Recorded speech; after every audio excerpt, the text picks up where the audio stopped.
Malam ini kita akan bahas apakah tingkat inflasi Indonesia yang tercatat tertinggi dalam 5 tahun terakhir, yakni di angka 4,35% sudah memengaruhi kehidupan masyarakat. Sudah bergabung bersama kami Bima Yudhistira, Direktur Selios atau Center of Economic and Law Studies melalui Zoom. Halo, selamat malam Mas Bima. Selamat malam, Mbak Dea. Ya, Mas Bima, kita tahu bahwa sekarang harga-harga kebutuhan pokok beberapa sudah mulai naik dan ternyata benar ini kita lihat inflasinya cukup tinggi kalau dibandingkan tahun-tahun sebelumnya. Setidaknya sejak tahun 2017 ini paling tinggi. Sejauh apa Anda melihat ini sudah memengaruhi ekonomi masyarakat saat ini? Ya, sudah berpengaruh ya. Apa? Karena inflasinya sebagian besar disumbang oleh pangan. Dan pangan ini kan merupakan kebutuhan pokok, di mana ketika terjadi kenaikan harga pangan cukup signifikan, terutama oleh cabai rawit, ada telur, dan juga daging sapi.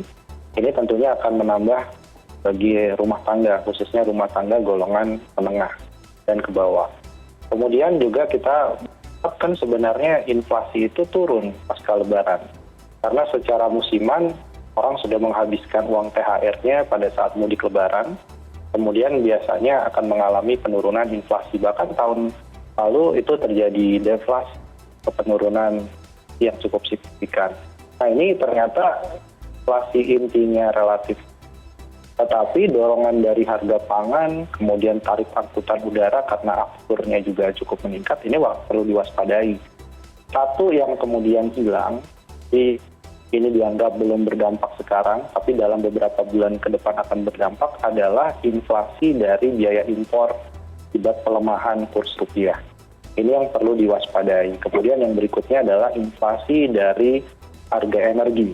Kalau ada penyesuaian misalnya tarif yang naik, golongan tertentu, atau pembatasan subsidi, baik subsidi untuk BBM dan LPG 3 kg. Nah itu akan berpengaruh sekali terhadap inflasi. Sebenarnya kalau inflasi dibarengi dengan permintaan masyarakat yang meningkat secara solid tidak ada masalah. Tapi yang terjadi sekarang ini beberapa kelompok masyarakat masih kesulitan untuk mengejar kenaikan harga. Apalagi ketika upah rata-rata kan kenaikannya di bawah dari tingkat inflasi 4,3% itu. Nah itu yang menjadi salah satu permasalahan yang dihadapi sekarang. Eksternalnya kurang begitu baik. Kemudian juga kita menghadapi masalah cuaca, masalah yang berpengaruh terhadap harga pangan saat ini. Mas Bima, inflasi yang tinggi tidak hanya dialami ya oleh Indonesia, bahkan di informasi sebelumnya itu Amerika di atas 8,5% dan juga negara-negara maju seperti Singapura dan juga Inggris. Apa penjelasan Anda soal ini? Mengapa kemudian pemulihan pasca pandemi ternyata malah banyak harga yang naik dan inflasi tentunya menjadi naik juga? Ya, itu yang kita tidak harapkan, karena harusnya masyarakat sekarang berbelanja secara sukaria kan. Kalau kemarin dibatasi pada saat pandemi, sekarang waktunya untuk menghabiskan uang yang ditabung kemarin, terutama untuk yang kelas menengah atas. Yang terjadi karena memang ada dampak, bisa kita bilang dari masalah rantai pasok. Rantai pasok pada saat pandemi sudah terganggu, dan ini mengakibatkan barang sampainya lebih lama, terutama yang diambil dari impor. Kemudian juga ada masalah yang cukup fundamental, terutama di negara berkembang, itu terkait dengan pangan. Pertama kita bisa lihat di India, kemudian Sri Lanka, faktor dari krisis pangan. Diperparah oleh perang dari Ukraina dan Rusia. Nah, situasi ini belum akan membaik sepertinya secara global, karena kita belum tahu kapan akan ada deeskalasi atau penurunan tegangan konflik di Ukraina. Kemudian juga ada faktor Tiongkok atau China yang melakukan pembatasan di beberapa daerah, dan itu mempengaruhi sekali produksi dari manufakturnya. Jadi bukan hanya sekarang ini masyarakat menghadapi kenaikan harga di banyak belahan negara atau dunia lainnya, tapi yang menjadi masalah adalah barangnya nggak ada. Jadi kalau hanya mahal kemudian mengeluarkan uang lebih banyak, mungkin itu satu salah. Tapi masalah yang lebih serius adalah kalaupun harganya naik, barangnya nggak ada. Nah ini yang terjadi di banyak komoditas dan harus diatasi. Jadi semakin besar ketergantungan terhadap energi impor, ketergantungan terhadap pangan impor, yang akan membuat tekanan pada suatu negara juga meningkat dalam kondisi seperti saat ini. Nah, Mas Bima tadi juga disebut bahwa kementerian terkait juga akan melakukan bantuan kepada masyarakat menggunakan APBN. Seperti apa ini bisa memengaruhi daya beli dari masyarakat yang ingin mengakses kebutuhan pokok? Ya tentu APBN sekarang ini dijadikan satu tumpuan APBN.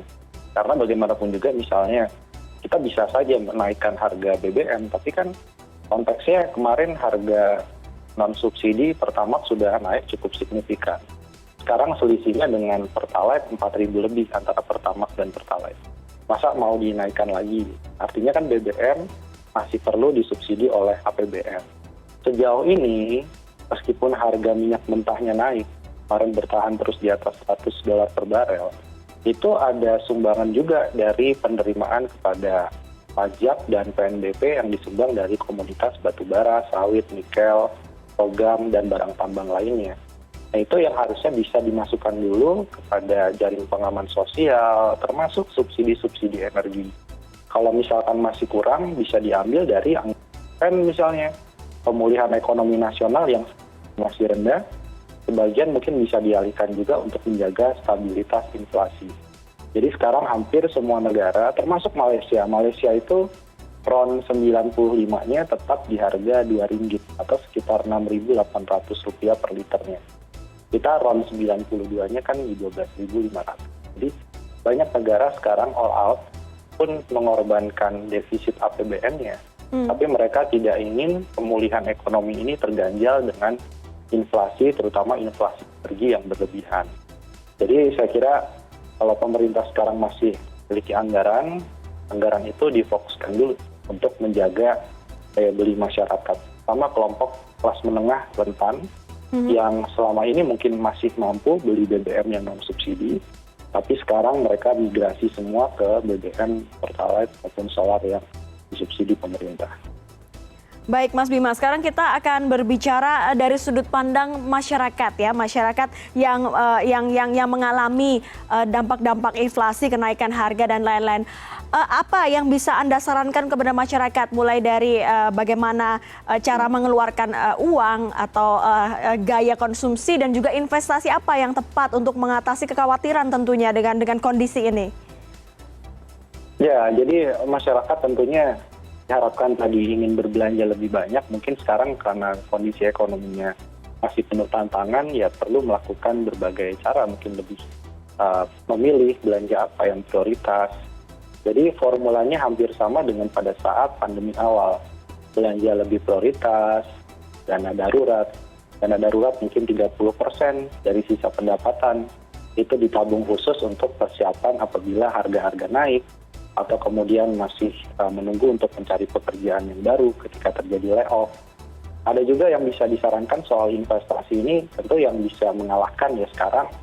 Sejauh ini yang performanya bagus adalah Amerika Serikat.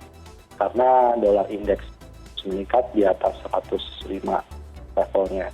Kemudian ada emas, ini adalah waktu yang tepat juga emas batangan untuk dibeli sebagai pelindung dari inflasi. Biasanya dalam kondisi sinyal inflasi meningkat ataupun sinyal ekonomi sedang mendapatkan tekanan, banyak investor, masyarakat ini berburu aset yang dianggap relatif aman dan menghindari aset-aset yang spekulatif. Termasuk kalau aset spekulatif termasuk properti, Mas Bima? Tergantung, kalau properti ini memang ada beberapa properti terdampak oleh suku bunga. Jadi suku bunga naik, KPR-nya menjadi lebih mahal. Untuk mereka yang kemudian kelasnya adalah MDR, masyarakat berpendapatan rendah, mungkin akan terdampak dan menunda pembelian. Tapi bagi yang memang membutuhkan properti dan dia masuk dalam kategori middle atau kelas menengah, tentunya kondisi sekarang apapun yang terjadi, mungkin tekanan sosial juga, akhirnya dia tetap harus membeli properti.